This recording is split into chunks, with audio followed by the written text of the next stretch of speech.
सर्वेषां कृते पुनरेकवारम् अत्र स्वागतं सुस्वागतम्। प्रथमे दिवसे द्वितीयं सत्रमिदं प्रातः अस्माभिः स्वागतकार्यक्रमः सुसम्पन्नः। अधुना तावत् द्वितीयसत्रस्य आरम्भः भवति। सत्रमिदं अंडर्स्टैंडिंग ऑफ छन्दस् इति विषयम् अधिकृत्य भविष्यति।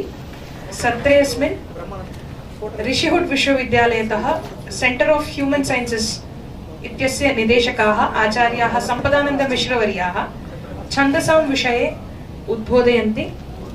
केवलं छन्दसां शिक्षणमेव न, परन्तु अवधानकलायां छन्दसः महत्त्वं किं, कथं तस्य अनुप्रयोगः कर्तव्यः इत्येतान् अंशान् उद्बोधयिष्यन्ति। अतः तेषां कृते हार्दम् अभिनन्दनं स्वागतं च निवेदयामि। अस्य सत्रस्य सत्राध्यक्षाः भवन्ति अस्माकमेव आचार्याः, साहित्यविभागस्य आचार्याः भवन्ति एते आचार्याः सत्यनारायण आचार्य महोदयाः। तेषां कृतेपि हार्दं स्वागतं व्याहरामि। अस्य सत्रस्य सञ्चालकाः भवन्ति आचार्याः जे.बी. बलिचक्रवर्ती महोदयाः। एतेपि साहित्यविभागे कार्यं कुर्वाणाः सन्ति। अतः एतयोः द्वयोः कृते हार्दं स्वागतं व्याहरामि। सत्रस्य आरम्भे एव सम्माननकार्यक्रमः सम्प्रति भविष्यति।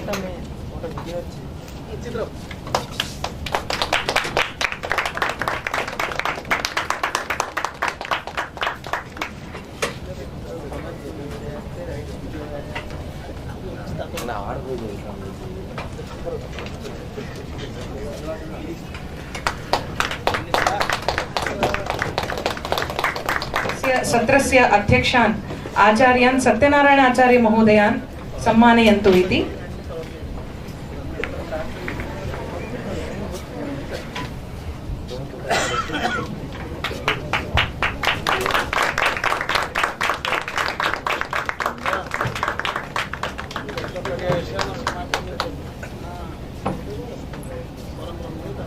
एवमेव आचार्यान् सम्पदानन्दमिश्रवर्यान् पुनरेकवारं सम्प्रार्थये। साहित्य विभागस्य उपाचार्याः भवन्ति आचार्याः जे.बी. बलिचक्रवर्ती महोदयाः। तेषामपि सम्माननं कुर्वन्तु इति।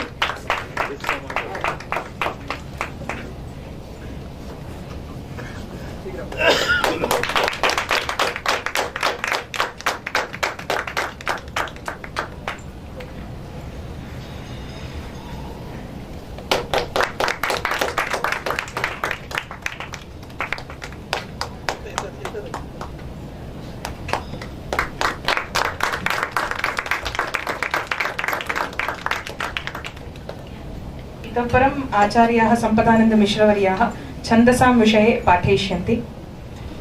यदा वयं छन्दांसि पठामः, छन्दविषये भवतां किञ्चित् ज्ञानं वर्तते, लघुज्ञानम् अल्पज्ञानं। किमस्ति छन्द? छन्द क्या है? किमस्ति छन्द?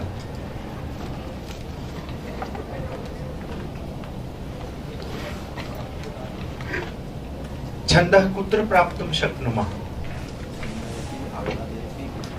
छन्द इति आह्लादयति। कम् आह्लादयति? यः पठति तम् आह्लादयति। किमर्थम् आह्लादयति? छंद जो है वो बोलते हैं कि वो आनंद प्रदान करता है। किसको आनंद प्रदान करता है? जो उसका प्रयोग करता है, सुनता है, लिखता है, बोलता है, उसको आनंद प्रदान करता है। छंद आह्लादयति। कम आह्लादयति? यह पठति, यह छन्दसः प्रयोगं करोति, तस्य कृते आह्लादनं भवति। परंतु छन्दः किमर्थम् आह्लादयति? क्यों? छंद क्यों आनंद प्रदान करता है? हाँ? क्यों? छंद में वो वैशिष्ट्य क्यों आया? छंद में आप लोग भी सोच के बताओ कि छंदसी एतत् वैशिष्ट्यम किमर्थम आगतम, क्यों आया उस छंद में उस वैशिष्ट्य, और किसमें क्यों नहीं आया? वो आनंद प्रदान करने का जो वैशिष्ट्य है आनंद प्रदानम यत् वैशिष्ट्यम तत् अन्यस्मिन् वस्तुनि अपि अस्ति, अन्यस्मिन् तत्त्वे अपि अस्ति। छन्दसि छन्दः यत् यम् आनन्दं प्रददाति तत्र अधिकतया विशेषतया किं वैशिष्ट्यं, किमर्थं तत् वैशिष्ट्यं? छन्दः नाम कुत्र वयं प्राप्नुमः छन्दः, कहाँ मिलते हैं हमको छंद? बता, छंद कहाँ मिलते हैं? कहाँ देखा आपने छंद को पहली बार? हाँ, वेद मंत्र में देखा, ठीक है। और कहाँ देखा छंद? काव्येषु वेदेषु वेद मंत्रेषु छंदसां तत्र परिचयं प्राप्नुमः। जब छंद को जब देखा, छंद को पढ़ा, वेद में हो काव्य में हो, आपका क्या अनुभव हुआ?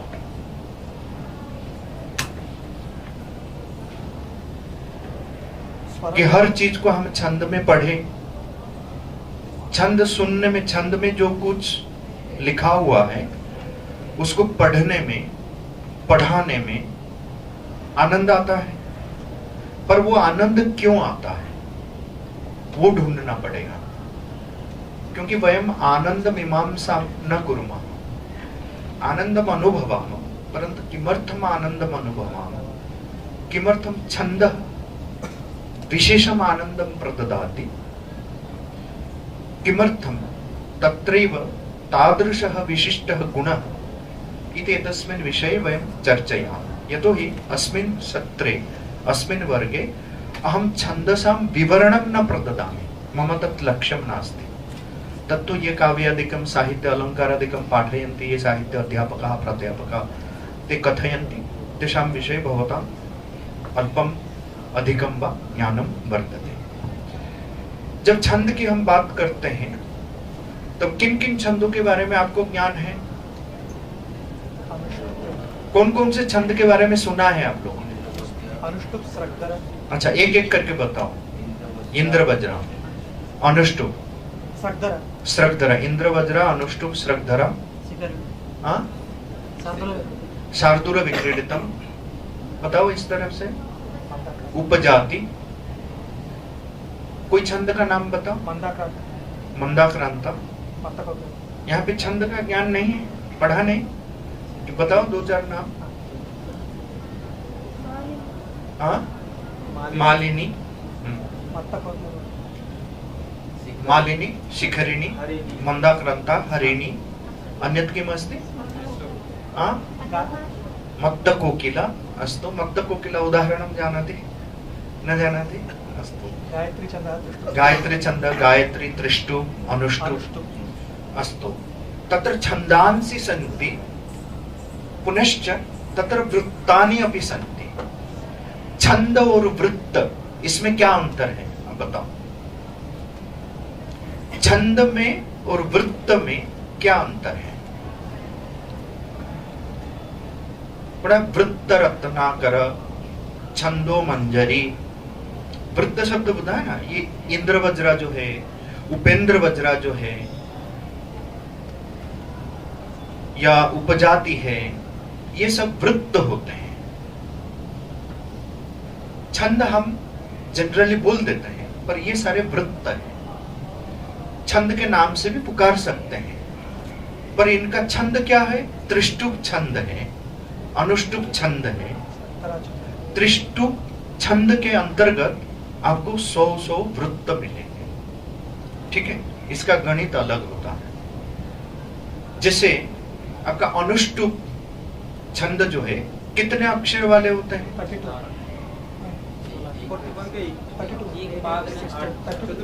अष्टाक्षर, ठीक है। अनुष्टुप जो है 8 अक्षर वाले होते हैं। तो 8 अक्षर वाले में एक जनरल अनुष्टुप होता है, जैसे जिसको श्लोक कहते हैं, जहाँ पे सर्वत्र लघु पंचम, ठीक है। तो वो एक जनरल अनुष्टुप होता है। पर अनुष्टुप में भी बहुत सारे प्रकार होते हैं। लघु गुरु के क्रम को अगर सजाएं एक छंद में, तो कितने प्रकार के छंद बन सकते हैं। जैसे एकाक्षर छंद हो, एक अक्षर में भी छंद बन सकता है। एकाक्षर छंद से लेकर 999 तक हमारे पास उदाहरण है संस्कृत साहित्य में। ठीक है, तो एक अक्षर में कितने वृत्त बन सकते हैं?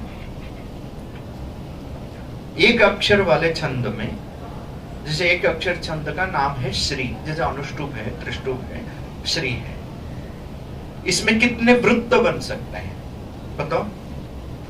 छंद में जो अक्षर होते हैं, कितने प्रकार के अक्षर होते हैं छंद में? 2 प्रकार के अक्षर होते हैं, लघु या गुरु। ठीक है, और एकाक्षर छंद में कितने वृत्त हो सकते हैं? भेद कितने हो सकते हैं? एकाक्षर में कितने भेद हो सकते हैं? 2 ही भेद हो सकता है, या तो सारे लघु होंगे या तो सारे गुरु होंगे। ठीक है, 2 अक्षर में कितने भेद हो सकते हैं? जो भेद होता है वो वृत्त है, और जिसका भेद है वो छंद है। ठीक है, तो 2 अक्षर में कितने भेद हो सकते हैं बताओ? एक भेद हो जाएगा सारे लघु, एक भेद हो जाएगा सारे गुरु, और एक भेद होगा लघु गुरु लघु गुरु। ठीक है, और एक भेद होगा गुरु लघु गुरु लघु। कितने भेद हुए? 4 भेद। 2 अक्षर वाले छंद में 4 वृत्त आपको मिलेगा। 3 अक्षर में कितना होगा? नहीं, हिसाब करके देखो 3 में कितना होगा। ये बड़ा इंटरेस्टिंग गणित है। तो यहां से आप देखो, आप शुरू करते हो 1 से, फिर अनंत में पहुंच जाते हो। इसे पूरा पिरामिड स्ट्रक्चर, जिसको कहते हैं कि पास्कल ट्रायंगल कहते हैं गणित में, उसको मेरु प्रस्तार कहते हैं। ये मेरु प्रस्तार में बहुत बड़ा गणित उसके अंदर होता है। 3 अक्षर में अगर देखोगे तो 8 भेद होते हैं, 4 अक्षर में 16 भेद होते हैं। तो इसे कर करके जाओ तो 5 अक्षर में कितने होंगे? 6 अक्षर में, 7 अक्षर में, 8 अक्षर में, 26 अक्षर तक छंदों का विवरण हमारे पास है। अलग अलग नाम होते हैं उसके लिए, मतलब छंद का नाम है तो सारे वृत्तों का जो विवरण है, 26 अक्षर अगर छंद में होता है तो उसके कितने वृत्त होंगे, सारे वृत्तों का विवरण किसी भी छंद शास्त्र में आज तक नहीं है। इसलिए हम बोलते हैं अनंता वै शब्द बोलते हैं, पर अनंत छंद भी हमारे पास होते हैं। ठीक है, तो इसकी कोई गणना नहीं कर पाएगा। 26 अक्षर के बाद, जैसे 26 अक्षर तक आपको श्री है, गौ है, तो अनुष्टुप है, त्रिष्टुप है, जगति है, बृहति है, पंक्ति है, तो ऐसे कर करके उत्कृति, संस्कृति, प्रकृति, उत्कृति, ऐसे करके 26 अक्षरों का, 26 छंदों का नाम अलग अलग होता है। तो हर एक छंद का बहुत सारे वृत्त होते हैं। ये जो वृत्त है 3 प्रकार के होते हैं, या तो समवृत्त है, अर्ध समवृत्त है, या तो विषम वृत्त है। समवृत्त में क्या है कि 4 चरणों में समान अक्षर, समान संख्या के अक्षर और समान गुरु लघु क्रम रहेगा। ठीक है, अर्ध समवृत्त में क्या होगा? पहला और तीसरा में सेम, और दूसरा और चौथा सेम। ठीक है, अर्ध समवृत्त। विषम वृत्त में प्रति चरण में अलग अलग रहेगा, पर वहां भी गणित है कि इतने लघु इसमें हो सकते हैं, इतने गुरु हो सकते हैं, वो क्रम कोई नहीं, तो फिर वो पूरा सब कुछ बिखर जाएगा। वहां भी एक नियम है। ठीक है, ये 3 प्रकार के वृत्त होते हैं। तो छंद और वृत्त में अंतर मालूम पड़ा नहीं पड़ा? छंद वृत्तयोर मध्ये कह भेद तत् बुद्धम। छंद जो है, जैसे अनुष्टुप छंद है, तो अनुष्टुप के जितने प्रकार होंगे वो सारे क्या है? वृत्त है। जो भेद होते हैं वो वृत्त होते हैं। ये छंद और वृत्त में ये पार्थक्य को आपको जानना है। और इसमें एक गणित है। और 26 अक्षर के बाद 27 से लेकर 999 तक सारे छंदों का, वृत्तों का एक ही नाम है। क्या नाम है, कौन बता पाएगा? आपने सुना होगा श्यामला दंडकम। दंडकम एक नाम याद रखना। 26 अक्षर के बाद जितने अक्षर 52 अक्षर वाले छंद हो या 150 अक्षर वाले छंद हो, सबका नाम एक ही नाम रहेगा, दंडक। दंडक में भी बहुत सारे कवि लोग हैं जो इतने अच्छे अच्छे दंडक लिखे हैं। वो दंडक को पढ़ो तो किस्मत मानो एक एक पंक्ति में 52 अक्षर है, 60 अक्षर है। कितना सुंदर लगता है उसको सुनने में। बस ऐसे ही जैसे रघुवीर गद्य सुनते हो आप, ठीक है ना, वो लगता है कि ये गद्य है पर वो है पद्य, है ना, उसको दंडक कहते हैं। तो इसी प्रकार छंद के बारे में जानो तो बहुत सारी इंटरेस्टिंग चीज जो है वो छंद के बारे में आप बहुत ज्ञान ले सकते हो। और बहुत सारी चीजें जो है यूजुअली हमको क्लास में पढ़ाया नहीं जाता है, ठीक है। वो सब चीजों के बारे में मैं बताऊंगा ताकि छंद को हम गणित के साथ जोड़ सकते हो, छंद को राग और ताल के साथ जोड़ सकते हो, छंद को अपने जो वेलबींग के साथ जोड़ सकते हो। तो मैं आपको छंद और प्राणायाम में क्या साम्य है वो दिखाऊंगा। और जैसे एक एक छंद में, विशेष छंद में जो श्लोक लिखे हुए होते हैं उसको गान करने से हमारे अंदर एक विशेष प्राणायाम होता है, वो भी मैं आपको समझाऊंगा, ठीक है। छंद और ताल में, छंद और गणित में, छंद और हमारे स्वस्थता में बहुत साम्य है, ठीक है। और फिर छंद और संगीत, वो भी एक बहुत बड़ा इंटरेस्टिंग चीज है जो रिसर्च मेरा है, उसके बारे में भी बताऊंगा। और ये सारी चीजों को आप ध्यान में रखोगे, छंद का एक व्यावहारिक पक्ष जो है वो आप अपने जीवन में उतार सकते हो। गणित, जैसे मैंने बताया कि ये जो 0 1, अगर लघु को हम 0 ले लेते हैं और गुरु को 1 ले लेते हैं, ये 0 1 जो एल्गोरिथम आपको कंप्यूटर लैंग्वेज में मिलता है, तो ये पूरा का पूरा जो कॉम्बिनेशन है 0 1 एल्गोरिथम, ये हमको पिंगलाचार्य ने दिया है। जिसके आधार पर जो एल्गोरिथम आपको कंप्यूटर लैंग्वेज में मिलता है वो आपको छंद में मिलेगा। छंद का जो मेरु प्रस्तार है, मेरु प्रस्तार करके एक किताब भी अभी आया है, आप लोग उसको पढ़ सकते हो, बहुत इंटरेस्टिंग चीज है। और गणित शास्त्र के साथ उसका एक बहुत बड़ा संबंध है। जो मैं आपको पहले शुरू करता हूँ कि छंद और हमारी जो स्वस्थता है, क्यों छंद पढ़े। मैं आपको बताता हूँ, बहुत सारे तरह तरह के लोगों के साथ में काम करता हूँ संस्कृत को व्यावहारिक बनाने के लिए। संस्कृतम व्यावहारिकम कर्तुम हम बहुभिः जनैः बहु प्रकारैः जनैः सह कार्यं करो।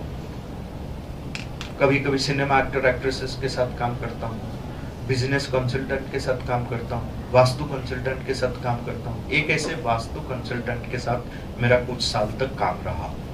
तो हम क्या करते थे, जैसे वास्तु कंसल्टेंट आजकल लोग जो वास्तु में करते हैं कि हर एक जगह का एक पॉजिटिव और नेगेटिव एनर्जी होता है, ठीक है।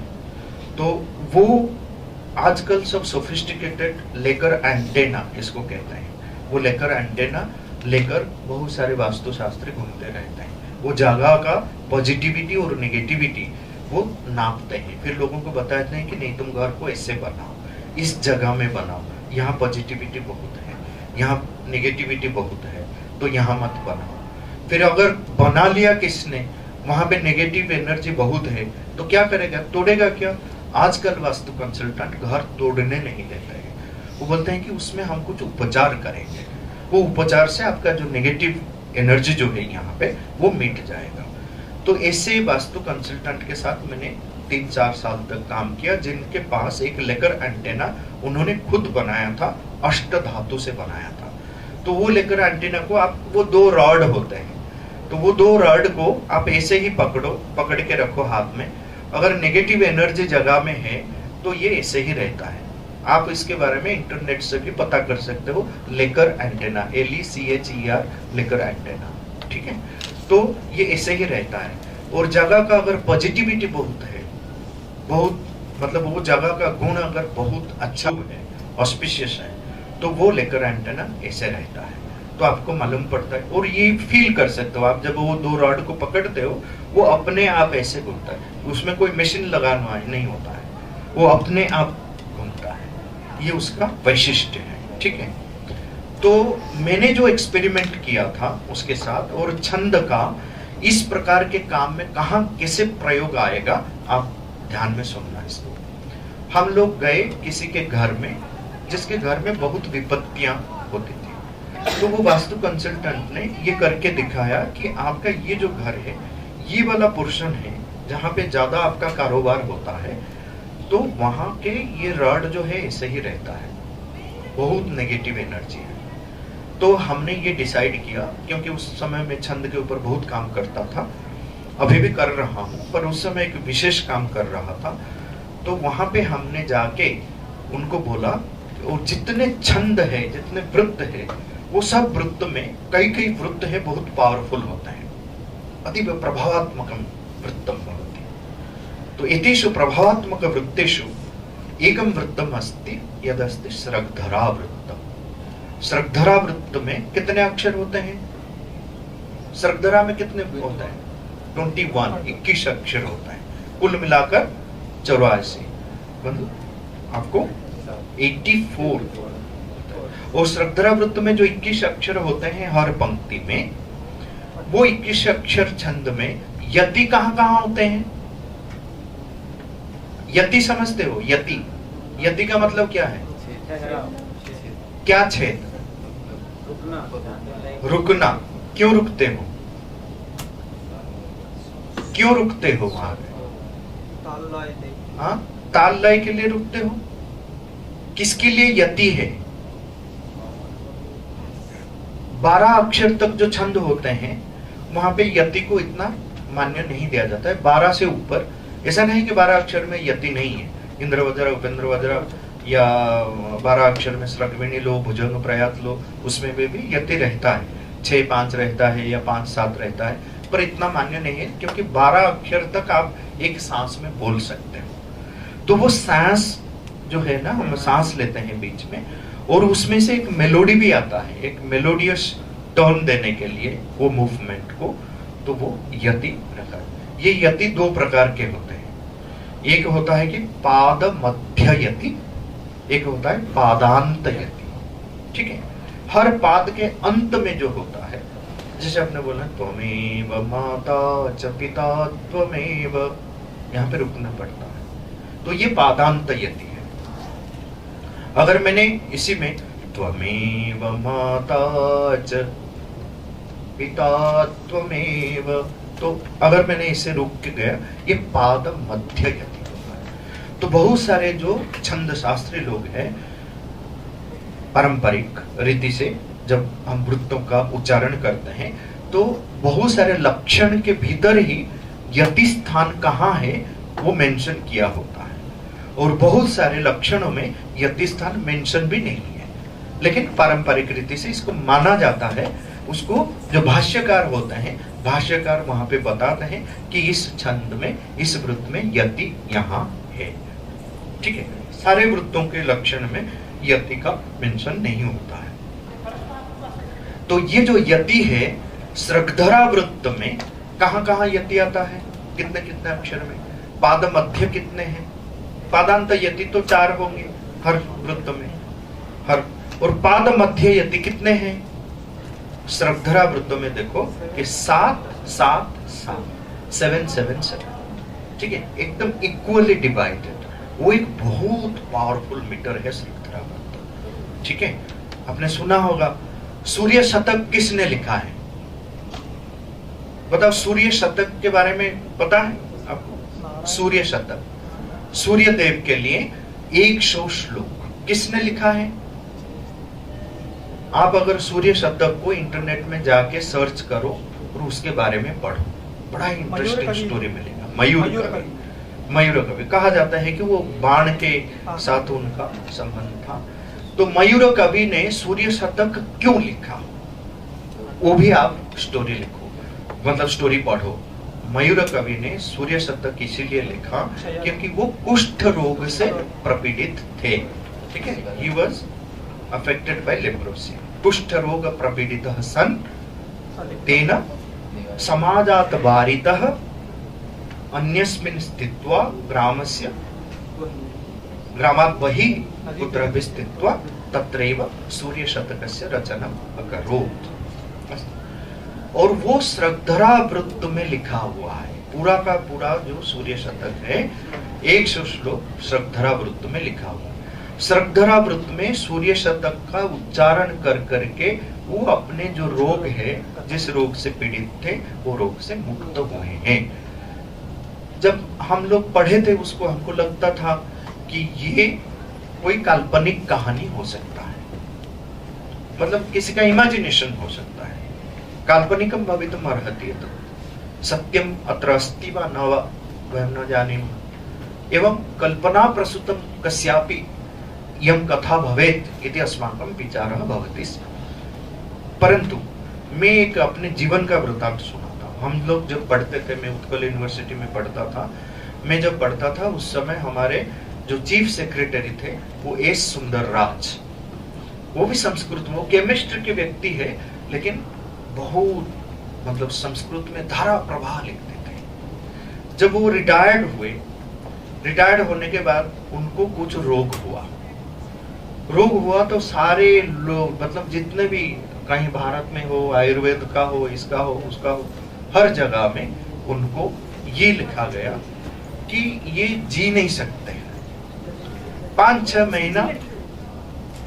महीने वो रह सकते हैं, लेकिन ये रोग से उनको मुक्ति नहीं मिल सकती है।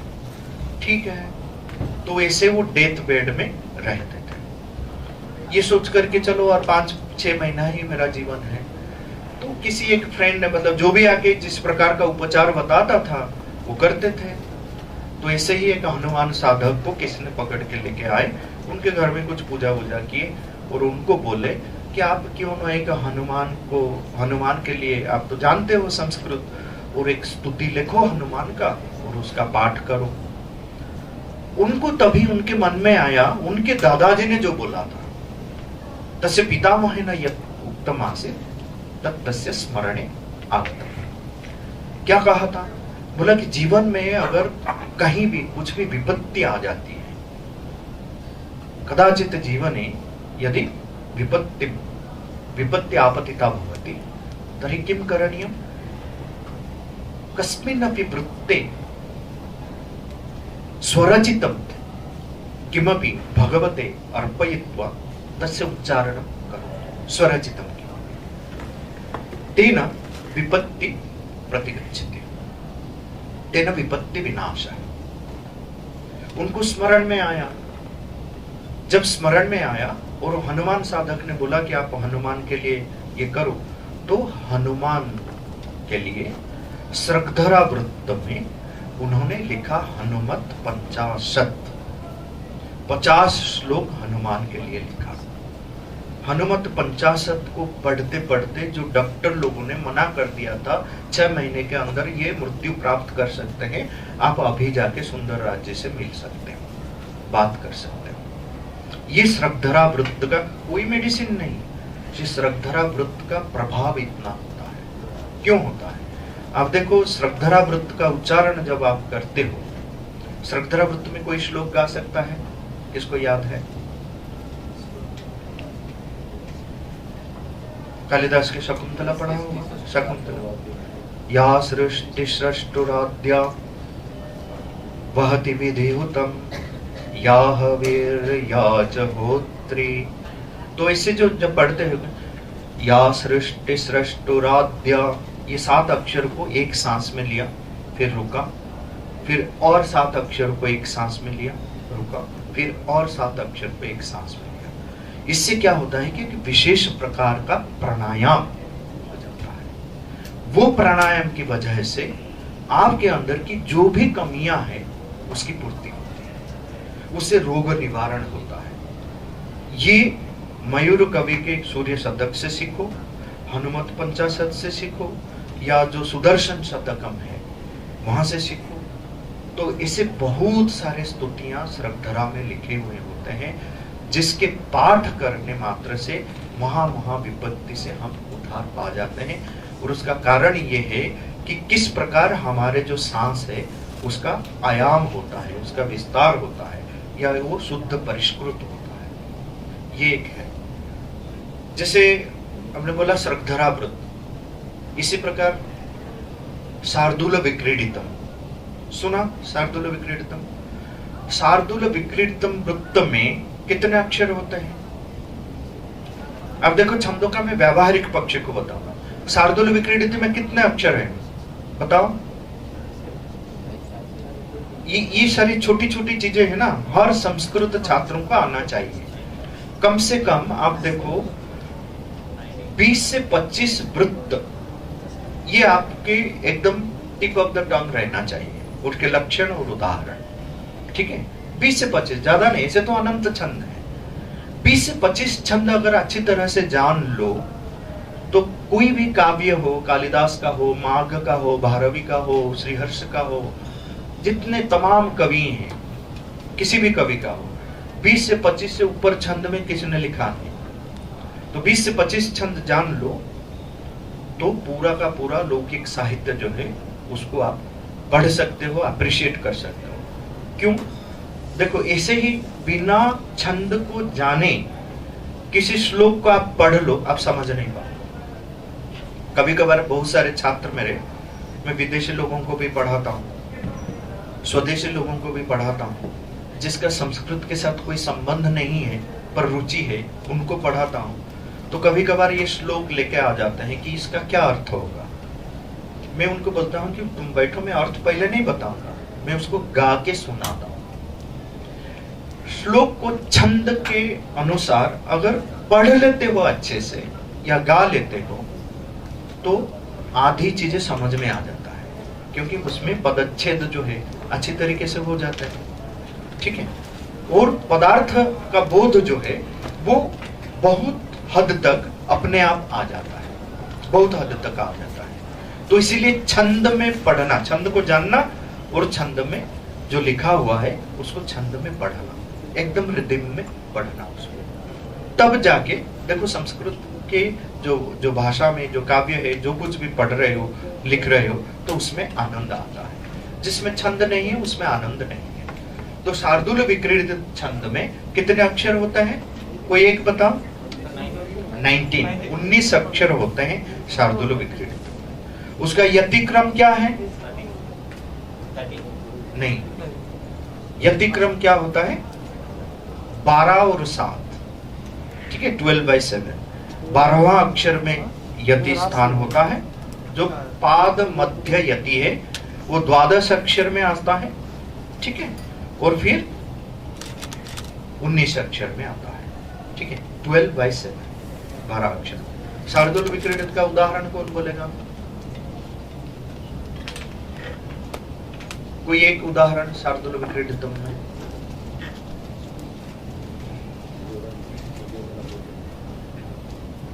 कितने श्लोक है? 100 श्लोक है।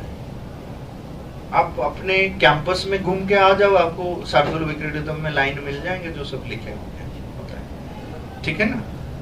कितने सभा समिति में आप जा रहे हो, यहाँ पे कितने मीटिंग्स होते हैं, कितने प्रोग्राम होते हैं। हर प्रोग्राम में कोई ना कोई श्लोक जो बोलते हैं उसमें से कोई ना कोई शार्दूल विक्रीडित का श्लोक तो अवश्य बोल रहा होगा। या कुंदेन्दु तुषार हार्दवला केयूराणि न भूषयन्ति पुरुषं, है ना? ये सब शार्दूल विक्रीडित।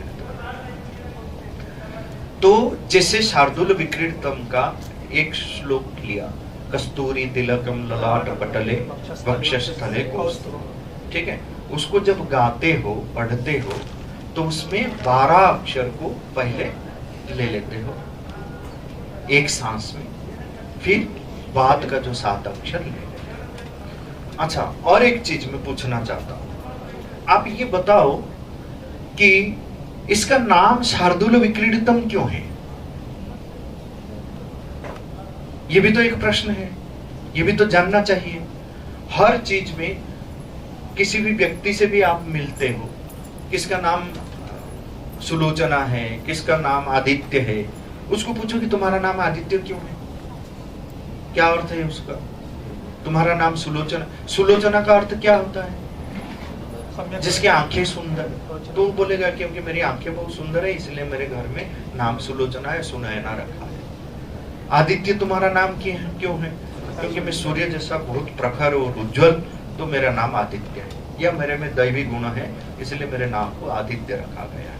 ठीक है, तो हर एक नाम के पीछे कोई कारण होता है।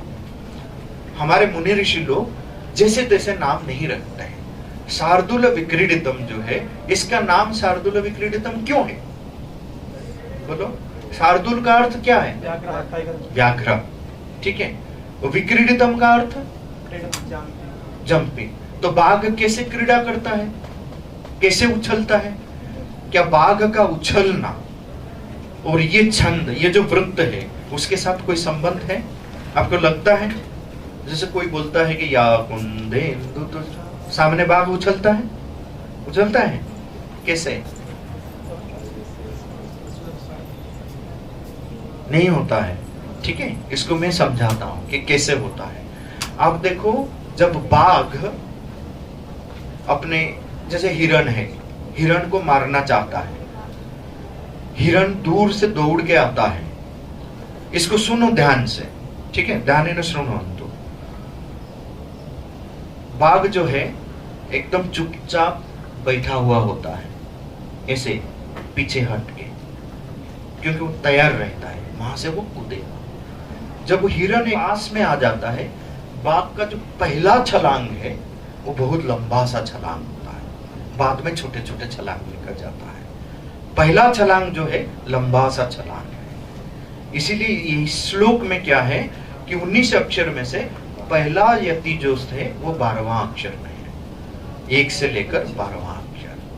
फिर इसको अगर ड्रॉ करो ऐसे, तो ऐसे छोटे, तो बार 12/7 ये होता है शार्दूल विक्रीडितम। ठीक है, कस्तूरी तिलकम ललाट पटले वक्षस्थले कौस्तुभम नासाग्रे वरमौक्तिकं करतले वेणुं करे कंकणं सर्वांगे हरिचन्दनं च कलयन् कंठे च मुक्तावलिं गोपस्त्री परिवेष्टितो विजयते गोपाल चूड़ामणि। देखो, इसको जब गाते हो इस क्रम में यति को बरकरार रखते हुए, अपने अंदर में की जो सांस है वो कैसे एकदम एक मेजर्ड वे में है ना, ये मित होता है, एकदम मेजर्ड। इस प्रकार जब हमारे सांस का आयाम होता है, विस्तार होता है, तो एक विशेष प्रकार के प्राणायाम होते हैं। तो हर एक छंद में एक इनबिल्ट प्राणायाम सिस्टम है। इसके बारे में मेरा एक वीडियो भी है, छंदो योग करके, यूट्यूब में आप विस्तार रूप से उसको सुन सकते हो। तो इसमें हम छंदो योग कराते हैं, लोगों का हीलिंग कराते हैं। बहुत सारे लोग अपने अपनी समस्याओं से मुक्त हुए हैं हर प्रकार के छंद का गान कर करके, है ना। तब जाके संस्कृत जो है हमारा व्यावहारिक बन जाता है। ठीक है, जीवन में हम उसको उतार के लाते हैं। मैं एक और उदाहरण देता हूँ, फिर बाद में उसका एक दूसरा पक्ष लेके फिर हम उसको अंतिम पड़ाव की ओर जाएंगे। सांप कैसे चलता है? सांप कैसे चलता है बताओ? You understand snake? How does a snake move? सर्प कथम गच्छति? वक्राकारेण गच्छति। कियद्वारं ऋजु गच्छति, कियद्वारं वक्रम गच्छति। कितने बार सीधा जाता है, कितने बार टेढ़ा जाता है? हाँ बोला, सीधा तो कभी नहीं जाता है। हमने तो कभी नहीं देखा है। कभी देखा है किसी सांप को सीधा जाते हुए? नहीं देखा है। वो हमेशा सांप जो है कैसे जाता है? टेढ़ा जाता है, वक्र। ठीक है, स्लो भवतु शीघ्रं भवतु वा, मंदं भवतु शीघ्रं भवतु वा, सर्पः वक्राकारेण गच्छति इति अस्माकं बुद्धि। अस्तु, आप मान लो आपका मोटरसाइकिल है, स्कूटर है, उसका हैंडल लॉक है, कहां पहुंचोगे? अगर टेढ़ा जाते हो, सांप अगर हमेशा टेढ़ा जाता है तो वो अपने स्थान में यहां से वहां तक कैसे पहुंचता है? वो तो ऐसे ही जा रहा होगा। वैसे जाता है क्या? सांप यहां से वहां तक दिखता है, तो कहीं ना कहीं वो सीधा जाता है जो हम नहीं देख पाते हैं, एकदम सूक्ष्म होता है। उस सांप का सीधा जाना सूक्ष्म होता है। सांप जो है एक बार सीधा जाता है, 2 बार टेढ़ा जाता है, 1 बार सीधा 2 बार टेढ़ा, ठीक है ना? और उसका भी एक साइकिल है, सीधा टेढ़ा टेढ़ा सीधा टेढ़ा टेढ़ा सीधा, ऐसे 4 बार जाता है तो एक साइकिल पूरा होता है, फिर वहां से फिर शुरू होता है। सांप जाके एक जगह रेस्ट लेता है, ऐसे जाके 4 बार जाके, ठीक है? तो ये जो लय है, इसमें एक लय है उसके गति में, उस लय को किसने अनुभव किया होगा? किसी ऋषि ने। हमारे ऋषि लोगों की जो अनुभूतियां होती थी, वो लोग पहले नेचर में देखते हैं कि नेचर में कहाँ है, प्रकृति में वो कहाँ है। अगर प्रकृति सिद्ध ज्ञान नहीं है तो वो ज्ञान को वो नहीं मानते थे। इसलिए प्रकृति के भीतर रहकर सारे ज्ञान का जो आईकेएस, जिसको भारतीय ज्ञान परंपरा या भारतीय ज्ञान भंडार हम कहते हैं, ठीक है, तो वो सब प्रकृति सिद्ध ज्ञान है। प्रकृति से हट जाओ, ज्ञान ही नहीं है, फिर अज्ञान में चले जाओगे। उस अज्ञान को बोलोगे हम विज्ञान के युग में हैं। विज्ञान ही नहीं है, वो अज्ञान है। प्रकृति से दूर कोई भी ज्ञान हो वो अज्ञान होता है, वो विज्ञान नहीं होता है, ज्ञान नहीं होता है, ठीक है? तो किसी ने देखा होगा, अनुभव किया होगा, फिर जब प्रकृति में देखा तो वो सांप की चाल में उसको मिल गया ये रिदम, फिर उसको एक नाम दे दिया भुजंग प्रयातम, ठीक है? भुजंग प्रयात एक छंद है या नहीं है संस्कृत में? ठीक है। कितने अक्षर होते हैं भुजंग प्रयात में? 12 अक्षर होते हैं। 12 क्यों? देखो 4 बार वो जाके रेस्ट लेता है, एक साइकिल पूरा होता है। तो लघु गुरु गुरु, लघु गुरु गुरु, लघु गुरु गुरु, लघु गुरु गुरु 4 बार होता है इसे क्रम उसका। ये जो गण है, छंद में गण होते हैं, 8 गण होते हैं। तो इसी प्रकार यहाँ पे लघु गुरु गुरु है तो ये यगण होते हैं। तो चतुर्भिर यकारेर भुजंग प्रयातम, इसे लक्षण बना देते हैं, ठीक है?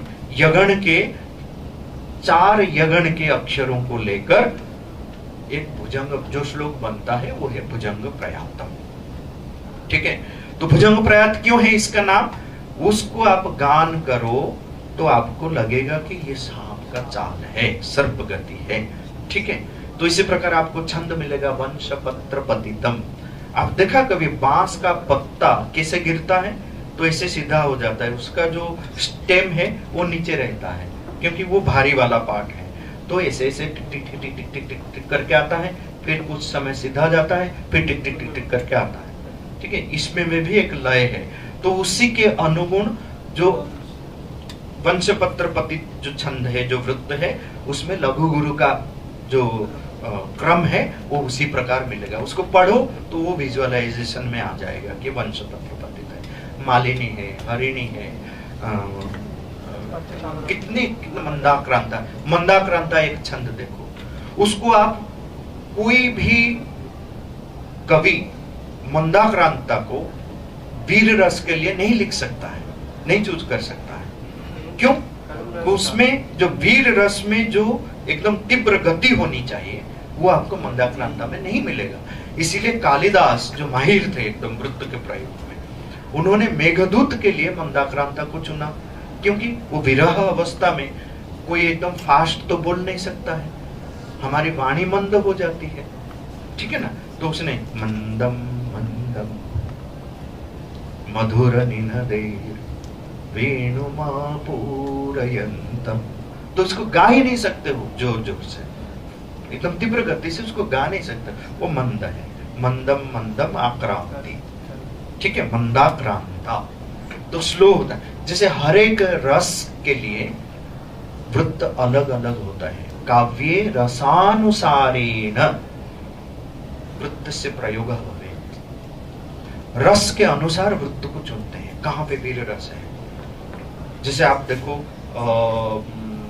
रावण को शिव तांडव लिखना है, कौन सा वृत्त लेगा? कौन सा वृत्त लेगा? रावण का शिव तांडव किस वृत्त में लिखा हुआ है? बोलो। ये बेसिक अंडरस्टैंडिंग सारे संस्कृत छात्रों में रहना चाहिए। ठीक है, आज से जाकर छंद को, वृत्त को थोड़ा बहुत पढ़ो। ठीक है, नहीं तो मेरी किताब है इंटरनेट में, छंदो वल्लरी, डाउनलोड करो, फ्रीली पढ़ो। खरीदोगे तो 125 रुपया लगेगा, डाउनलोड करो तो फ्री। ठीक है, तो उसको डाउनलोड करो और पढ़ो छंदो वल्लरी। इसमें जो शिव तांडव है उसमें जो वृत्त है वह वृत्त है पंचचामर। क्या नाम है? पंचचामर। पंचचामर वृत्त जो है, कितने अक्षर होते हैं उसमें? पंचचामर वृत्त में 16 अक्षर होते हैं। ठीक है, प्रमाणिका पदद्वयम। तो प्रमाणिका जो है वो 8 अक्षर वाला छंद है, उसका 2 पाद अगर मिला लेते हैं तो वो पंचचामर बन जाता है। ठीक है, तो पंचचामर में जो क्रम है, लघु गुरु का क्रम है, लघु गुरु लघु गुरु लघु गुरु लघु गुरु लघु गुरु लघु गुरु, जटाकटा हसम भ्रमण लिंब निर्झरी विलोल बीजिवल्लरी, विराजमान मूर्धनि धगत धगत धगत ज्वलललाट पट्टपावके, किशोर चंद्रशेखरे हृदय प्रतिक्षण। तो एक होता है कि वृत्त का चयन जो है कवि बहुत सजगता के साथ करता है, ये ध्यान में रखना पड़ता है, काव्य रसानुसार है। फिर भी वही वृत्त में एक अलग प्रकार का, हर एक वृत्त में एक अलग अलग गुण भी होता है। एक तो है उसकी गति, और शब्दों का चयन, ध्वनियों का चयन, ये भी एक मायने रखता है। रावण ने शिव तांडव को पंचचामर में लिखा, जब हम पढ़ते हैं लगता है कि डगट डमट डमट डमट डमन निनादवट डमर वयम चकार चन्न तांडवम तनोतु न शिव शिवम। ठीक है, ऐसा लगता है कि भाई क्या हो रहा है तांडव। वही छंद में, वही वृत्त में, पंचचामर में शंकराचार्य ने कृष्ण की लालित्य का वर्णन भी करते हैं। कृष्ण के लालित्य का वर्णन करते हैं। सुपिच्छ गुच्छ मस्तकम सुनाद वेणु हस्तकम अनंग रंग सागरम नमामि कृष्ण नागरम। यहाँ पे तांडव वाला भाव आता है? नहीं आता है, क्योंकि शब्दों का जो चयन है वो कृष्ण परक है, एकदम ललित ध्वनियों का प्रयोग है। वहां पे डमट डमट धमक धमक धमक धमक दिगे दिगे ये नहीं है। यहाँ पे सुकिच्छ गुच्छ मस्तकम सुनाद वेणु हस्तकम। ठीक है, यशोदया समोदय। तो इसी करके एकदम शब्दों का चयन भी वृत्त में इतना मायने रखता है कि वो रस जो है, जो टेम्परामेंट है, जो मूड है, उसको चेंज कर देता है।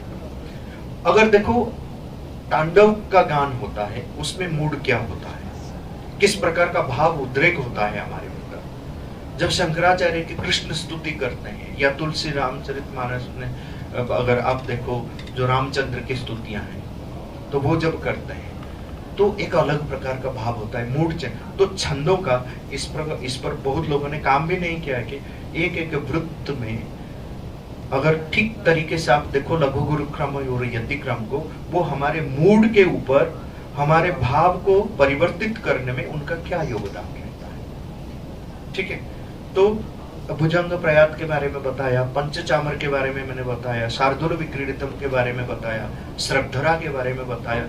जब छंद पढ़ते हो, वृत्त पढ़ते हो, उसको जीवन में कैसे उतार के लाओ। एक अंतिम उदाहरण फिर मैं देके, बड़ा इंटरेस्टिंग जो रिसर्च रहा है मेरा आज तक, उसमें हम एंड करेंगे। फिर बाद में आप लोगों का जो प्रश्न होगा आप पूछ सकते हो, मेरे से चर्चा कर सकते हो। फिर बाद में महोदय अपना विचार रखेंगे। तो इसमें देखो, छंद जो है आनंद इसीलिए प्रदान करता है क्योंकि छंद में एक हार्मोनियस मूवमेंट है, मतलब एक समरसता परिपूर्ण गति लय है। वो जहां नहीं है वहां पे आनंद नहीं आएगा। कोई अगर टेढ़ा मेढ़ा ऐसे चला जाता है, अच्छा लगता है ना, क्या है भाई, बेढंगा है, ढंग से चलना नहीं आता है। और कोई अगर आता है, मुझे देखो कैसे आ रहा है, कैसे बैठता है, कैसे उठता है, मतलब इतना रिदम है उसमें, है ना। तो जहां पे हमारे गति में, मूवमेंट में हार्मोनी है, हार्मोनी मतलब समरसता है, ठीक है, लय है, संगीत छंदोमयता है, तो वो आनंद प्रदान करता है। जो प्रकृति के साथ तालमेल नहीं खा पाता है, और प्रकृति में यह छंद जो है ये मैकेनिकल रूप में है, जैसे कीड़े चलते हैं, पशु पक्षियों का देखो, एक पक्षी का उड़ान देखो, देखो तो अच्छा लगता है, हवा बहती है तो अच्छा लगता है, पत्ते गिरते हैं तो अच्छा लगता है, समुद्र के किनारे बैठकर देखो जो तरंगे आते हैं, मन में आनंद आता है, आकाश में देखो जो मेघों का जो अरेंजमेंट होता है, आनंद आता है, क्योंकि क्रम में है, वहां भी एक रिदम है, ठीक है, अच्छा लगता है। तो कोई जैसे हंस गति, गज गति, इस प्रकार के छंद में है। गज गति, हाथी का चाल कितना सुंदर होता है, हंस का चाल कैसे सुंदर होता है। तो ये सब ऑब्जर्व करके हम देखेंगे तो जो आनंद प्रदान करने वाला जो तत्व है यह है ये समरसता परिपूर्ण जो गति है, ठीक है। म्यूजिक में अगर वो गति नहीं है, सामरस्य अगर नहीं है, म्यूजिक अच्छा नहीं लगेगा, बोले क्या बेसुरा गा रहा है, नाच रहा है कोई, अगर स्टेपिंग इधर उधर हो जाता है, अरे क्या नाच, ठीक से मतलब स्टेपिंग भी नहीं आता है उसको, यहाँ से पांव रखना था वहां पे रखा, ऐसे चलना था ऐसे चला।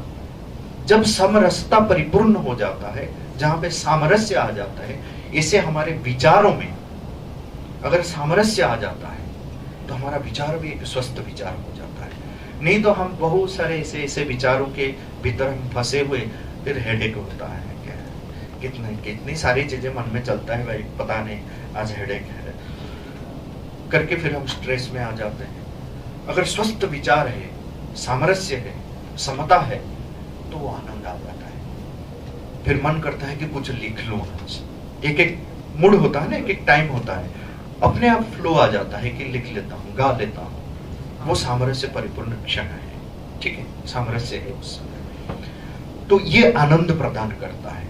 म्यूजिक में वही है, आप देखो अपने पल्स में हाथ रखो, टिक टिक टिक टिक, उसमें सामरस्य है, एकदम एक क्रम है। छाती में हाथ रख के देखो, अपने सांस देखो, ये सब में छंद है।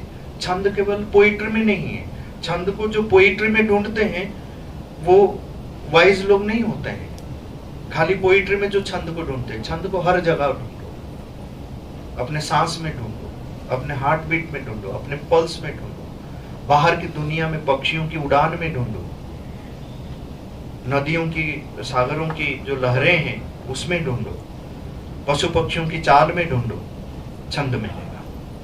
नृत्य, स्कल्पचर में देखो, ड्राइंग, पेंटिंग, स्कल्पचर, आर्किटेक्चर छंद के बिना नहीं हो सकता है। मतलब ये पूरा का पूरा जगत जो है वो छंदोमय जगत है। इसीलिए भर्तृहरि क्या कहते हैं कि छंदोभ्यएव विश्वमिदं व्यावर्तत, छंद से ही यह संसार आया है। बिना छंद सृष्टि संभव नहीं, सृष्टि का संचालन संभव नहीं है।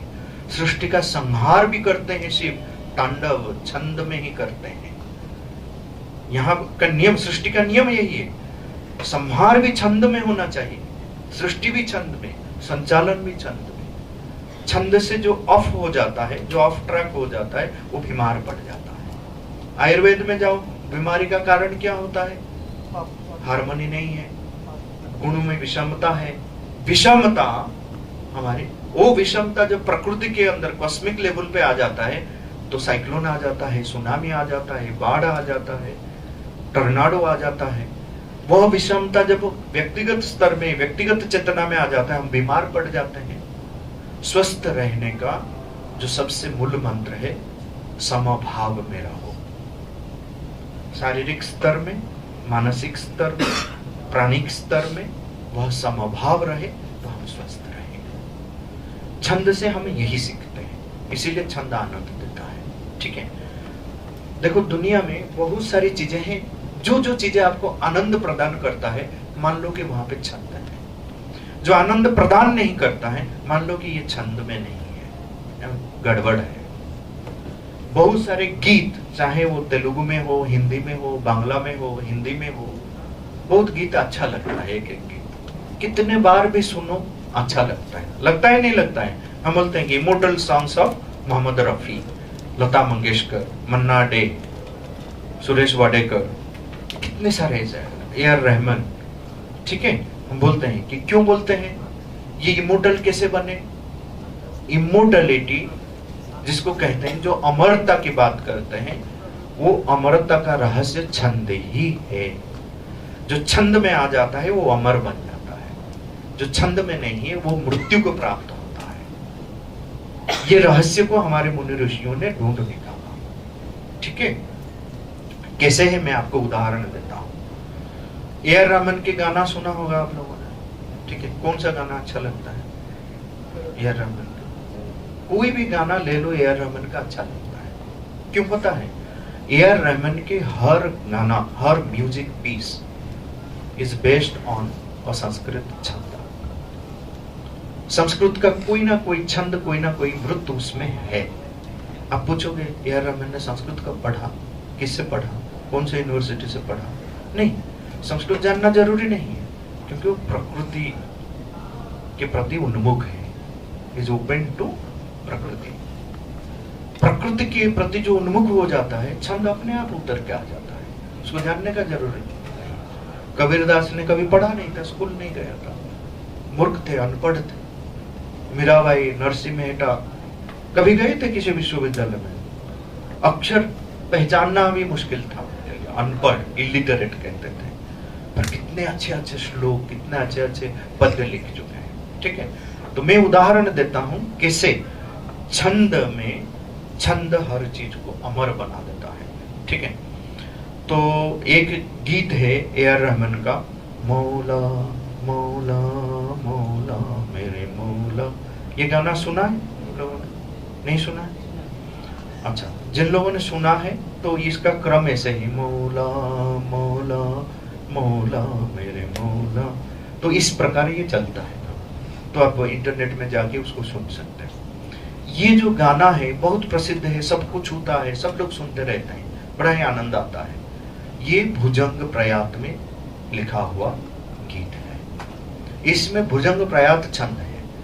कहने का मतलब ये है कि भुजंग प्रयात में लिखा हुआ कोई भी श्लोक उठा लो, कोई भी श्लोक, इसको आप मौला मौला के सुर में लघु गुरु क्रम को बरकरार रखते हुए, यति को बरकरार रखते हुए शुद्ध रूप से आप गा सकते हो। ठीक है, कैसे? न तातो न माता न बंधुर न दाता न पुत्रो न पुत्री न भृत्यो न भर्ता न जाया न विद्या न वृत्तिर्ममैव गतिस्त्वं गतिस्त्वं त्वमेका भवानी गतिस्त्वं। ये पूरा इस सुर में लघु गुरु क्रम को, एकदम यति क्रम को बरकरार रखते हुए आप गा सकते हो। ये ए.आर. रहमान का उदाहरण दिया। लकी अली का ले लो, एक गाना है हिंदी में, आ भी जा ये सुबह भी जा, रात को कर विदा, दिल रुबा भी जा इसमें स्रग्वेणी छंद है। ठीक है, स्रग्वेणी छंद कितने अक्षर में होते हैं? 12 अक्षर वाले छंद होते हैं। इसमें लघु गुरु क्रम कैसे होता है?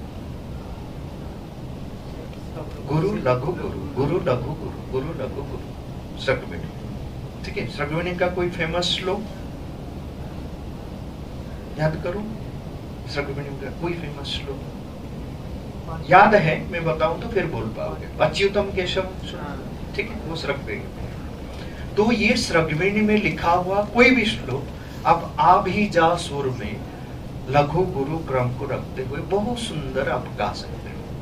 कोई आपको चैलेंज नहीं कर सकता है। अच्युतम केशवम राम नारायणम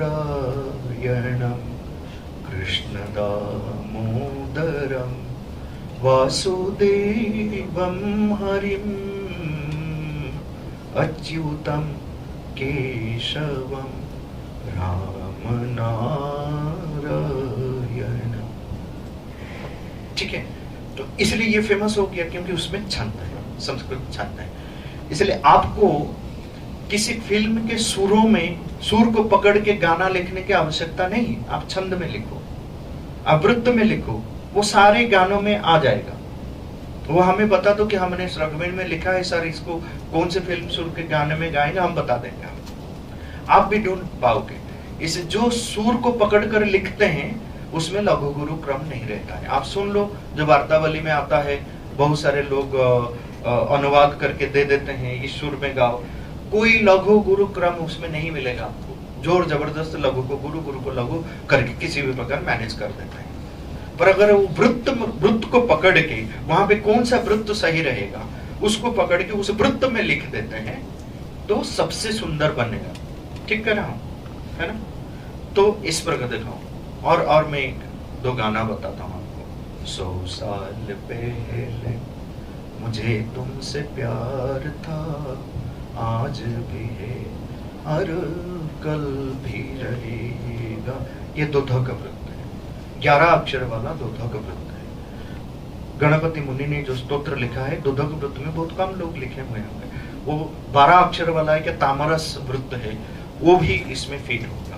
आगम बिन मति कैरविनीना, आगम बिन मति कैरविनीना, कैरविनीना, आगम बिन मति कैरविनीना। तो इसे करके आप ये गाना को एकदम शुद्ध रूप में गा सकते हो। ठीक है, तो इस प्रकार फिर आप देखो, जो भुजंग प्रयात का एक उदाहरण दिया था मैंने ए आर रहमान का, ए आर रहमान का और एक गाना बहुत साउथ में प्रसिद्ध है, छोटी सी आशा चिन्ह जनाशय, है ना, रोजा फिल्म के है ये गाना। तो इसमें में भी भुजंग प्रयात है। ठीक है, कैसे भुजंग प्रयात है ये अंतिम उदाहरण देके हम समापन करेंगे। न तातु न माता न बंधुर न दाता, न पुत्रो न पुत्री, न भृत्यो न भर्ता, न जाया न विद्या न वृत्तिर्ममैव, गतिस्त्वं गतिस्त्वं त्वमेका भवानी, न तातु न माता। तो इसे कोई भी चीज अमर है तो उस अमरता के पीछे, उस अमरता का रहस्य छंद है, सामरस्य है। तो उस सामरस्य परिपूर्ण भाव को जब हम हमारी चेतना में उतार के ले आते हैं, हम स्वस्थ रहते हैं, जगत भी स्वस्थ रहता है। ये छंदों के कुछ व्यावहारिक पक्ष है जिसको ध्यान में रखो। वृत्त को पढ़ते समय ढूंढते रहो कि इसका प्रयोग हम कहाँ कर सकते हैं, इसमें किस प्रकार का प्राणायाम होता है। लघु गुरु क्रम को कभी इधर उधर मत करो। लघु को गुरु, गुरु को लघु अगर कर दिया गाते समय तो सब गड़बड़ हो जाएगा। लघु गुरु क्रम को कभी खराब मत करना। ठीक है, गाने वाले जो बाजार में बहुत सारी चीजें मिलते हैं, गीत संस्कृत के, लघु गुरु में कोई उसका ध्यान नहीं देता है। जैसे आपका देखो दिनमणि शब्द है, दिनमणि, दिनमणि में कितने अक्षर हैं, कितने लघु कितने गुरु हैं? दिनमणि सारे लघु है। अर्थ क्या है इसका? दिनमणि का अर्थ क्या है? किसके लिए ये शब्द का प्रयोग है? सूर्य के लिए। मतलब दिन जो है दिवस है, दिवस का मणि, the jewel of the day. जैसे सूरज उगता है तो सब कुछ ब्राइट हो जाता है। पर उसको गाने के लिए बहुत सारे लोग अगर किसको दे दिया दीनमणि तो कर दिया, दीनमणि शब्द जो है वो दीनमणि बन गया, दरिद्रों की मणि बन गया। दीन शब्द जो है वो दीन हो गया। तो वो गाने से मुझे क्या मिलेगा? नहीं मिलेगा, अर्थ भ्रष्ट हो गया। इसीलिए लघु गुरु क्रम को कभी इधर उधर मत, गुरु को लघु मत करो, लघु को गुरु मत करो। गाते समय भी जहां पे गमक ऑर्नामेंटेशन वगैरह देना है वो सब दीर्घ अक्षर में, जहां पे संयुक्त अक्षर है वहां पे दो, इधर उधर मत बनाओ। तो गाने गाते समय भी बहुत सारे लोग इन सारी चीजों का ध्यान नहीं रखते हैं। तो इसीलिए सारे संगीतज्ञों को छंद का ज्ञान होना चाहिए, तब जाके वो संगीत में अपना अच्छा कर सकते हैं। तो ये सारे कुछ विचार था जो छंद के बारे में, उसके व्यवहारिक पक्ष को लेकर जो मैंने आपके सामने रखा। बाकी अभी विद्वान बैठे हुए हैं तो वो आपको और भी विस्तार रूप में बताएं। धन्यवाद। सभा सरस्वती वंदे वंदे अहम भवतः सर्वान् नाना स्थान समागतान् छंद शास्त्र विशारदान्। भवन्तः सर्वेपि छन्दशास्त्रे सम्प्रति विशारदाः सञ्जाताः। प्रोफेसर सप्पदानंद मिश्र महोदयेन सह बहुदिनात् पूर्वम् अस्माकं सम्पर्कः, बहुवर्षेभ्यः उद्योगप्राप्तेः पूर्वमपि सम्पर्कः। संस्कृतभाषां जनभाषां कर्तुं संस्कृतसम्भाषण आन्दोलनं यदा प्रवृत्तं तदानीमपि एभिः महोदयैः विविधेषु शिक्षानुष्ठानेषु संस्कृतसम्भाषणशिबिराणि सञ्चालितानि। अहमपि तत्रैव आसम्। परवर्तिनि काले पण्डिचेर्यां तत्र श्रीमातुः अरविन्दस्य च आश्रमे संस्कृत शिक्षायाः तथा तत्रैव शफिक इति उच्यते तत्र डायरेक्टर पदे ते आसन्।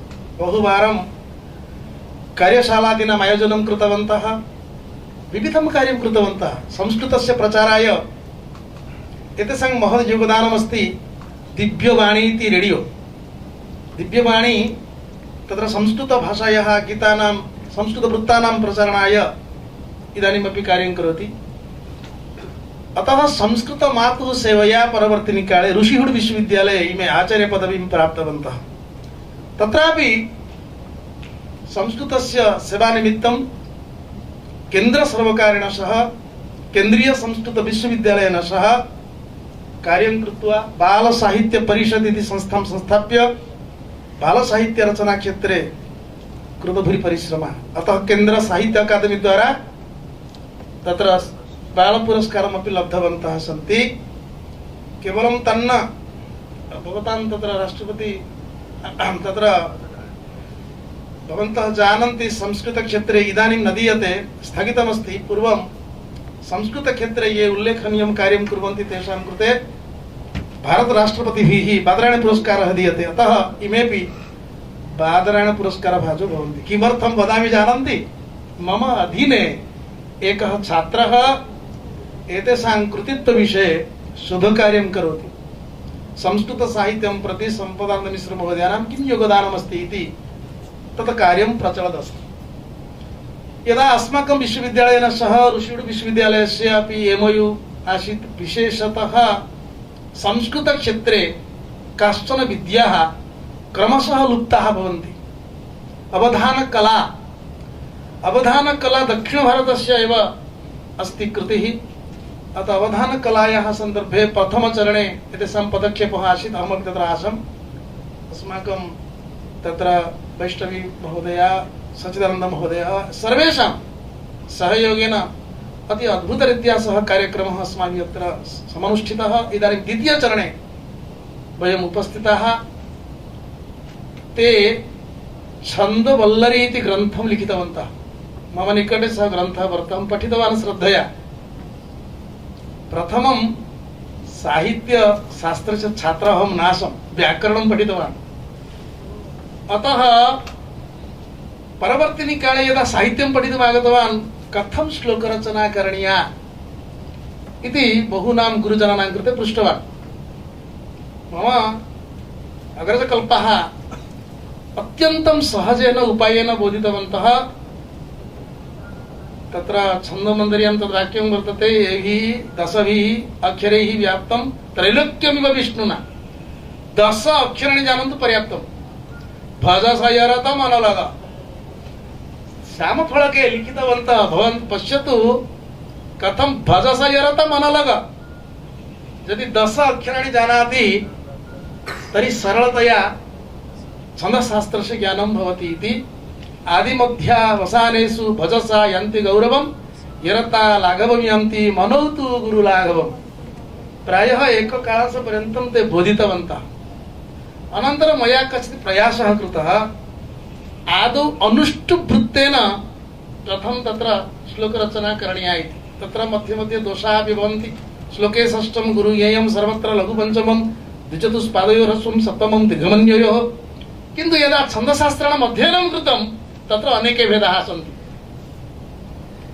एवं च भवन्तः अत्र तु पुराणाचार्य वर्तते भगिनी सकलानि पुराणानि अनुष्टुवृत्तेन प्रायः विरचितानि सन्ति मध्ये मध्ये अन्येषां वृत्तानां प्रयोगः कृतः वर्तते अतः रामायणं वा महाभारतं वा श्रीमद्भागवतं वा एतद् ग्रन्थत्रयं लौकिकसंस्कृतसाहित्यस्य कृते मूलस्रोतस्वरूपमिति भवन्तः जानन्ति उपजीव्यकाव्यरूपेण स्वीक्रियते सर्वत्र अनुष्टुवृत्तस्य इदानीम् एका समस्या भवति विश्वविद्यालयस्तरे प्राक्शास्त्रीकक्षायां कदाचित् छन्दशास्त्रस्य शिक्षणं भवति अत्र अस्मिन् कार्यक्रमे यदि निर्दिष्टरूपेण केचन छात्राः चिताः स्युः ये छन्दशास्त्रस्य शिक्षणं कुर्युः कर्तुम् आग्रहशीलाः स्युः तर्हि इतोपि लाभः अस्माकं भवेत् इदानीं परिचितानि छन्दांसि मिश्रमहोदयः अत्र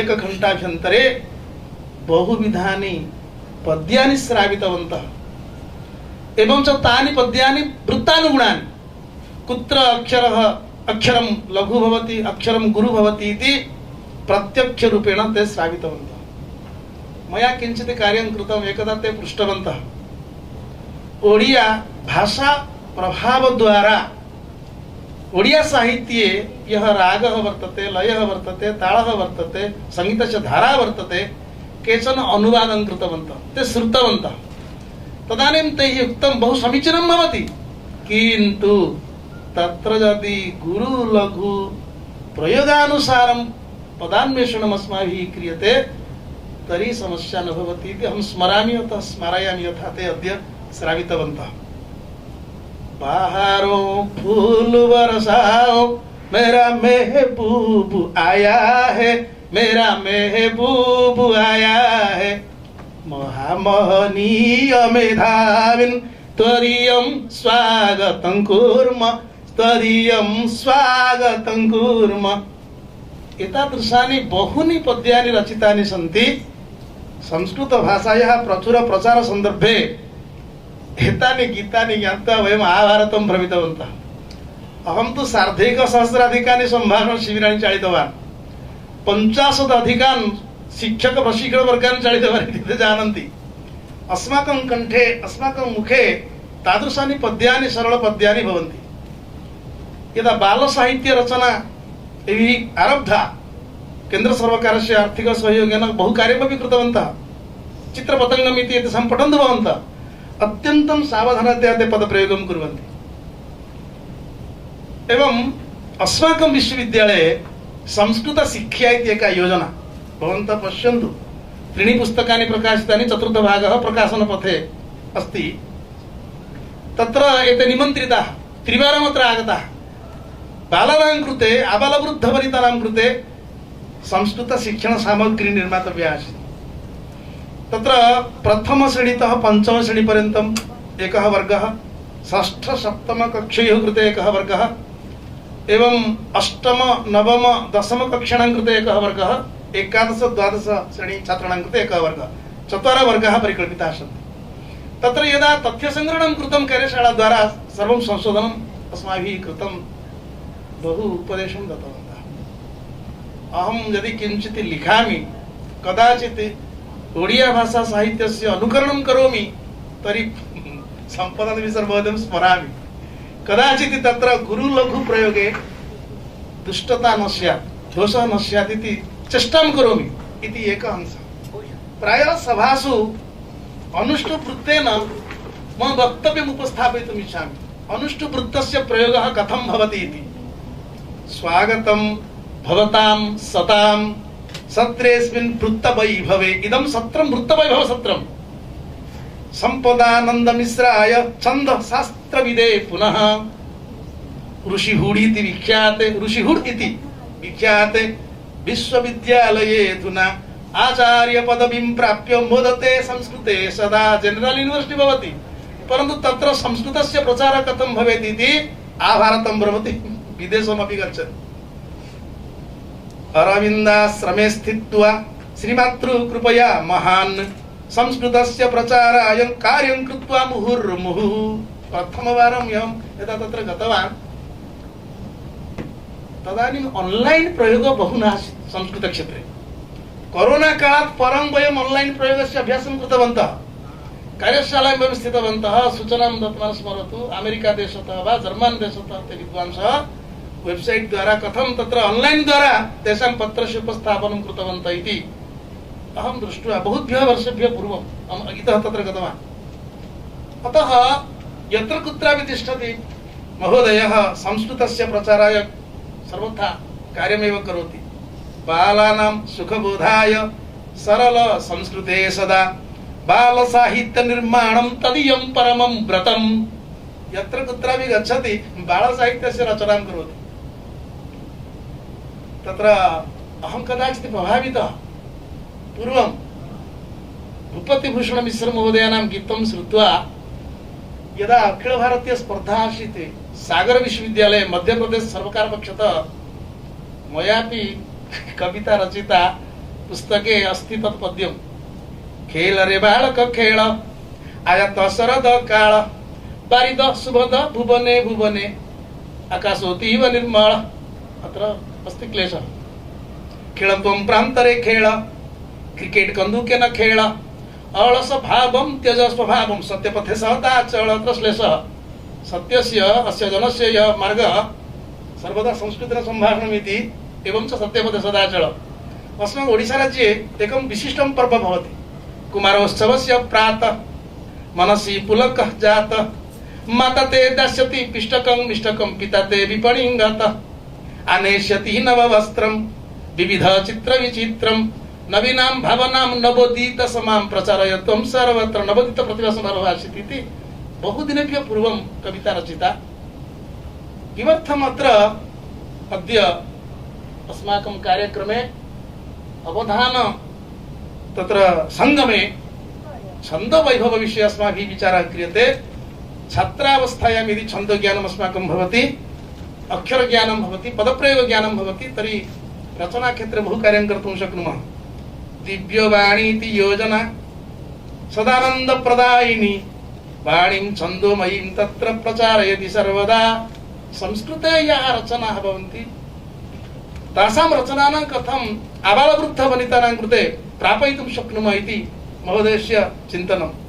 विश्वविद्यालये अस्माकं विद्यार्थिनां हिताय च किमस्ति छन्दशास्त्र प्रशिक्षणम् अवधानस्य संगमे द्वितीय चरणे वयं प्रमोदिता मनोरमे। मनोरमे द्वितीय चरणे अवधानस्य संगमे वयं सर्वे प्रमुदिताः। अतः महोदयस्य कृते कृतज्ञताः विनिवेदयामः। शोधकार्यं कुर्मः इति बहूनि तथ्यानि अस्माकं निकटे सर्वदा भवन्ति। अतः मया चिन्तितं यदि किमपि अनालोचितं तथ्यं भवेत् तर्हि अत्र आलोचनीयमस्ति, परन्तु सर्वमत्र आलोचितं स्यात्। एकः अंशः छन्दसाम् उत्पत्ति विषये पिङ्गळसूत्रभाष्ये वर्णितं यत् यथा समेषां शास्त्राणाम् आद्य प्रवर्तकः भगवान् शिवः तथैव छन्द शास्त्रस्यापि प्रवर्तकः भवति भगवान् शिवः। अतः उच्यते ज्ञानमिच्छेत् शङ्करात् इति।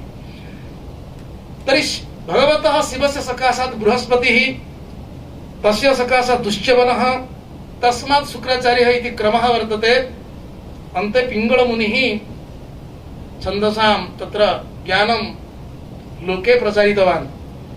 छन्दज्ञानमिदं भवाद् भगवतो लेभे गुरुणां गुरुः तस्मादुश्चवनस्ततोऽसुरगुरुर्माण्डव्यनामा ततः माण्डव्यादपि सैदतवस्ततः ऋषिर्यास्कस्ततः पिङ्गळः तस्येदं यशसा गुरोर्भुवि धृतं प्राप्यास्मदाद्यैः कृतम् इत्यादि प्राप्यते।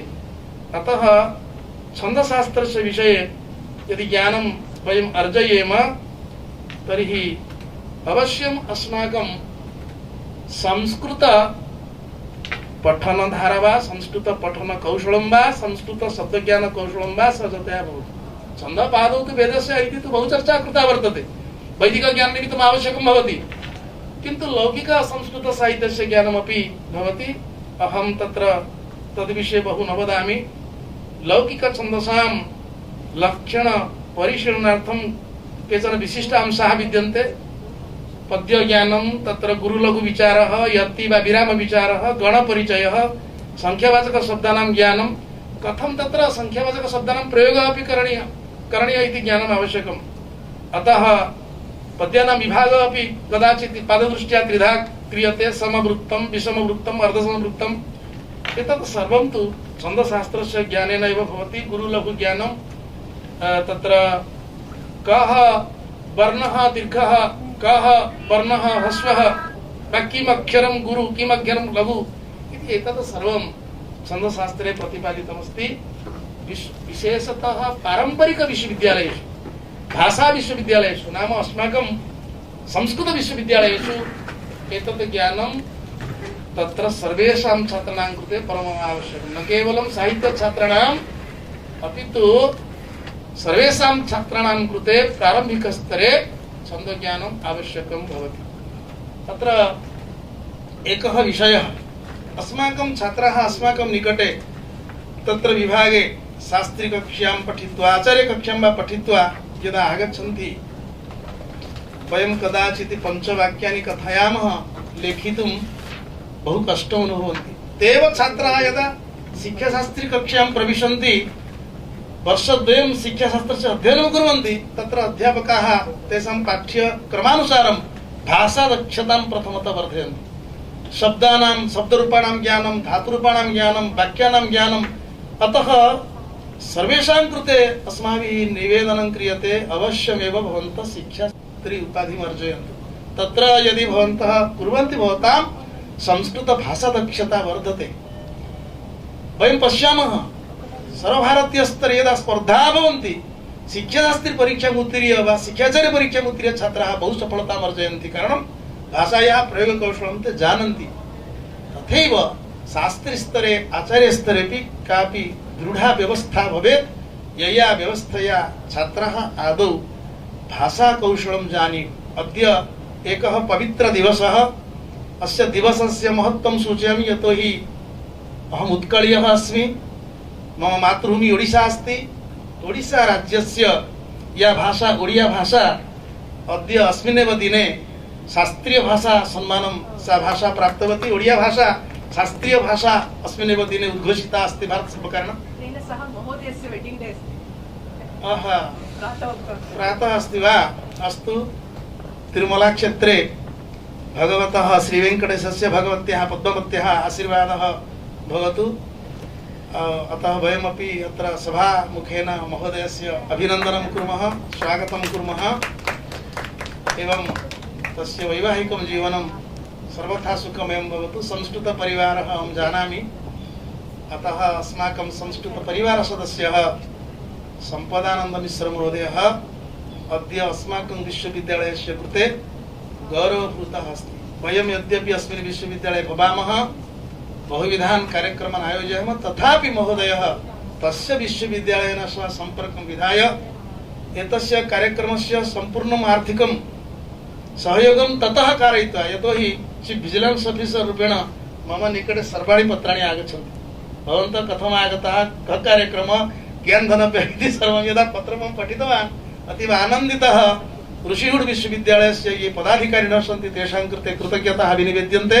तेषाम् आर्थिक सहयोगेन, विशेषतः मिश्रमहोदयस्य उद्यमेन अयं शैक्षिककार्यक्रमः अत्र आयोज्यते इति अस्माकं विश्वविद्यालयपक्षतः तेषां कृते तत्र कार्तज्ञं विनिवेदयामः। ये च छात्राः परीक्षासमये अपि अत्र सधैर्यम् उपविश्य, श्रद्धया वा, भयेन वा, लज्जया वा, शङ्कया वा उपविश्य, नाम केचन स्वस्व अध्यापकानां विषये चिन्तयन्ति, न गच्छामि चेत् अध्यापकाः अन्यथा चिन्तयेयुः।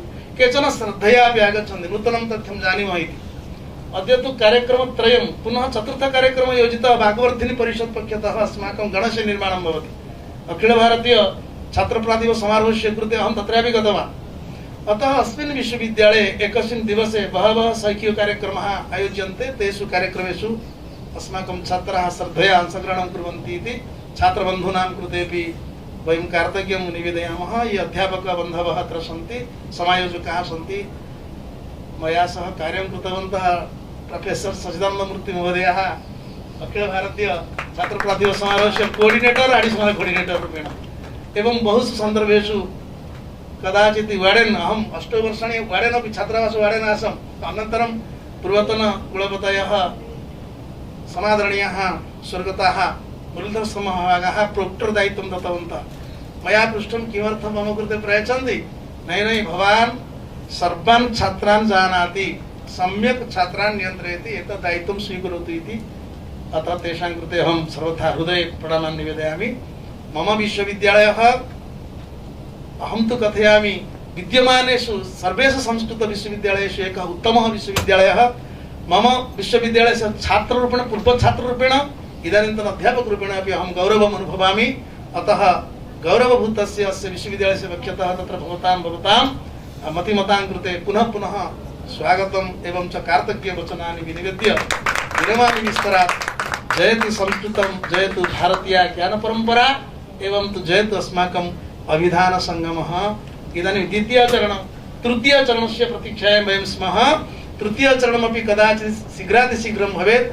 मिश्रमहोदयस्य सहयोगं कर्तुं तत्र दृश्यरूपेण अदृश्यरूपेण ये सन्ति कार्यं कुर्वन्ति, प्रत्यक्षरूपेण परोक्षरूपेण तेषां कृतेपि वयम् अभिनन्दनं कुर्मः। यदा कदापि तिरुपतिम् आगच्छन्ति अस्मान् स्मरन्तु। साहित्यविभागस्य अधिकाधिकाः छात्राः यथा अत्र भागं कुर्युः, तदर्थमपि वयं प्रयत्नं कुर्मः। नमो नमः, पुनर्मिलामः। पुनरपि भवतां वैवाहिकं जीवनं सुखसमृद्धिमयं भूयात् इति पुनरेकवारं तत्र भगवतः चरणतले प्रणिपातपूर्वकं मङ्गलकामनां कुर्मः। जयतु संस्कृतं, जयतु भारतम्। अस्मिन् सत्रे अस्माकम् आह्वानम् अङ्गीकृत्य समागताः सन्ति। अस्य सत्रस्य अध्यक्षाः भवन्ति आचार्याः सत्यनारायणाचार्य महोदयाः। तेभ्यः अस्माकं सर्वेषां पक्षतः पुनरेकवारं हार्दान् धन्यवादान् व्याहरामि। एवमेव अस्मिन् सत्रे भवन्तः बहुविधज्ञानं, छन्दस्सम्बद्धज्ञानम् आर्जितवन्तः, तत्र कारणीभूताः भवन्ति आचार्याः सम्पदानन्दमिश्रमहोदयाः। तेभ्यः अपि अस्माकं कार्यक्रमपक्षतः हार्दान् धन्यवादान् व्याहरामि। एवमेव सञ्चालकरूपेण समागताः सन्ति आचार्य बलिचक्रवर्तिमहोदयाः। कार्यवशात् ते बहिः गतवन्तः। तेभ्यः अपि तेषाम् अन्यत्र कार्यक्रमः अस्ति, अतः तेभ्यः अपि कार्यक्रमपक्षतः हार्दान् धन्यवादान् व्याहरामि। एवमेव अस्माकं ये छात्राः समागताः उपविश्य सम्यक् श्रुतवन्तः, तेभ्यः सर्वेभ्यः, अनन्तरं यः वीडियो रिकार्डिङ्ग् आदिनं कुर्वन् अस्ति अस्माकं गोवर्धनः एवं मधु, अस्माकं एतेषां सर्वेषामपि प्रत्यक्षरूपेण परोक्षरूपेण ये सहकृतवत्यः सर्वेभ्यः आर्धान् धन्यवादान् व्याहृत्य शान्तिमन्त्रेण अद्यतनकार्यक्रमस्य एवं समापनं वयं कुर्मः। सर्वेपि कृपया उत्तिष्ठन्तु। सर्वे भवन्तु सुखिनः।